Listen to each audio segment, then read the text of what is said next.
سلام البنات، ان شاء الله تكونوا كامل بخير وبصحه جيده. مرحبا بكم في فيديو اليوم كما راكم تشوفوا راح نعملوا تبسيط الموديل هذا اللي راكم تشوفوه في الصوره. موديل يعني قندوره صيفيه بلا دونتيل. هنا طبعا البنات لا دونتيل هذا راه يجي عريض ويجي فيه هذوك الابراج، يعني انتم فقط تقصوا الشكل هذا تاع الابراج يعني وتركبوه في القندوره. اول حاجه طبعا رايحين نفصلوا القندوره تاعنا. هنا اللي حبت يعني تفصل بطريقه الداخل في الخارج، اللي حني حبت القندوره تاعها جهه ايفازي تفصل بطريقه الداخل في الخارج. اما اللي يعني حبتها يعني تفصل يعني عادي تطوي القماش تاعها على 4. هنا فقط باش نربحوا الوقت رايحين نطوي القماش تاعنا بهذا الشكل ورايحين نشوفوا يعني طريقه التفصيل. اول حاجه راح نديرو نصف عرض الكتفين اللي هو يعني من 18 الى 19 سنتيمتر.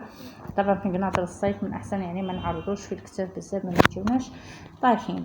رايحين ننزلو هنايا طبعا حدة الابر طبعا يعني تكون من 20 الى 21 سنتيمتر حتى يعني 22 سنتيم اذا كانت وحده يعني شويه بصحتها.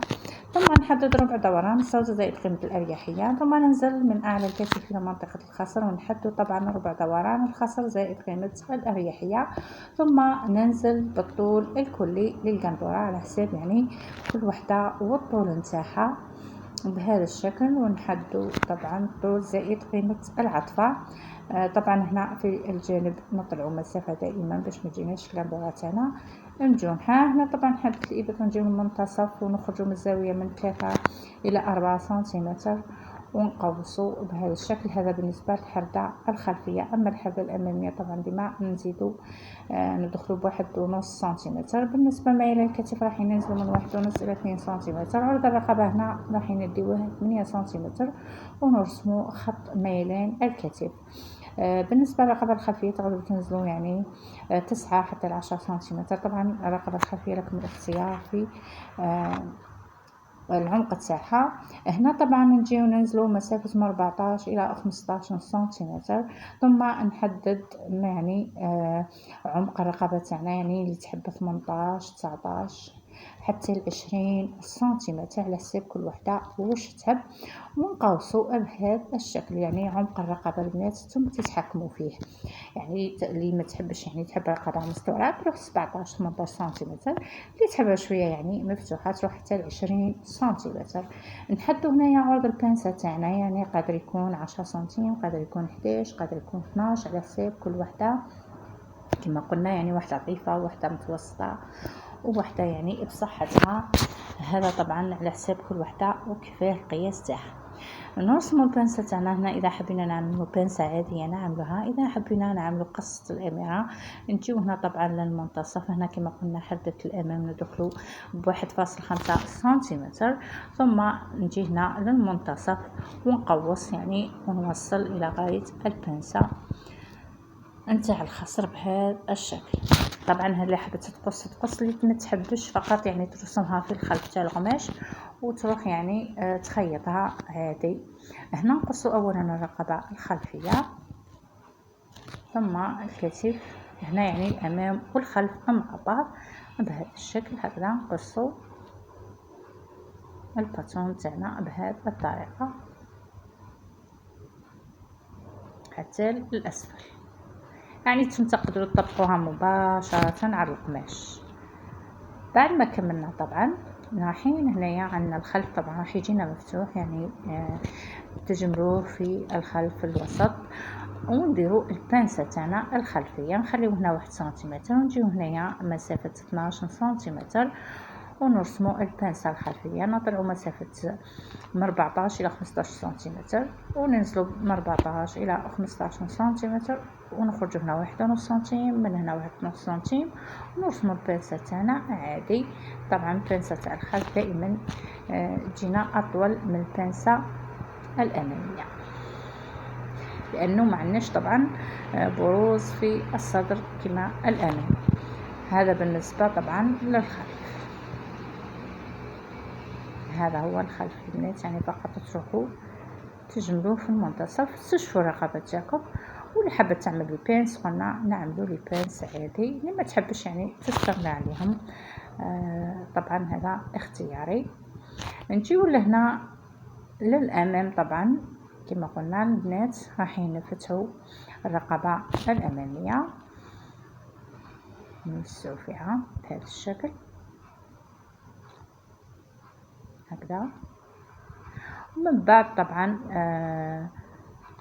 نحيو هذيك الزياده اللي في حردة الإبط باش ما يجيناش يعني الصدر منتفخ. وكما قلنا البنسه اللي حبت يعني تفتحها، اللي ما تحبش يعني ترسمها فقط في الخلف تاع القماش وتروح تخيطها هنا، يعني اللي تحب انها تقص. اما يعني اللي متعوده تقص عادي بهذا الشكل، فرغوا البنسه بهذا الشكل. من بعد طبعا تخيطوها من الاسفل وتروحوا للاعلى، يعني نبداو الخياطه من تحت الخصر تاع البنسه ونروحوا حتى لحردة الإبط. اذا جاتكم زياده طبعا رايحين تنحيوها فقط. هذه هي طبعا البنسه تاعنا. اما الرقبه طبعا يعني رايحين نعملوا لها سجات يعني من لا دونتيل. هنا اولا تروحوا تخيطوا لي بانس تاعكم تخيطوهم، ومن بعد تجيبوا لا دونتيل هذيك نخيطوها يعني نحطوها في الخلف قبل يعني ما تخيطوا او تحطوا لا دونتيل تاعكم. تاخذوا الرقبه تحدوا لها لا طوال والا لا فيزلين، ومن بعد نجيبوا لا دونتيل تاعنا. كما قلت لكم لا دونتيل هذه راهي تجي عريضه وفيها هذوك الابراج، ثم تقصوا واش حابين ديروا الابراج هذو. حبيتوه واحد فريد يعني كما راه الموديل، حبيتو 2 لكم الاختيار. نجيو نحطوها هنا في الخلف تاع القماش نخيطوا طبعا كأننا رانا نستشفوا في الرقبه، يعني نعملوا لا دونتيل نخيطوه من الخلف نرجعوه للامام ونعاودوا الخياطه على الرقبه تاعنا. ومن بعد طبعا نزينوها بالسباس هذوك. طبعا هنا خيطوا لي بانس هما الاولين، من بعد نحطوا لا دونتيل هذاك نحطوه في الخلف. تكونوا يعني حددتوا لا فيزلين والا لا توال كورونت في الخلف تاع الرقبه. من بعد نحطوا لا دونتيل ونرجعوا نخيطوا ونرجعوه للامام. تكون يعني مفهومه. بالنسبه طبعا للاكمام يعني راهم اكمام كوربايات كما راكم تشوفوا فيهم هنا. فقط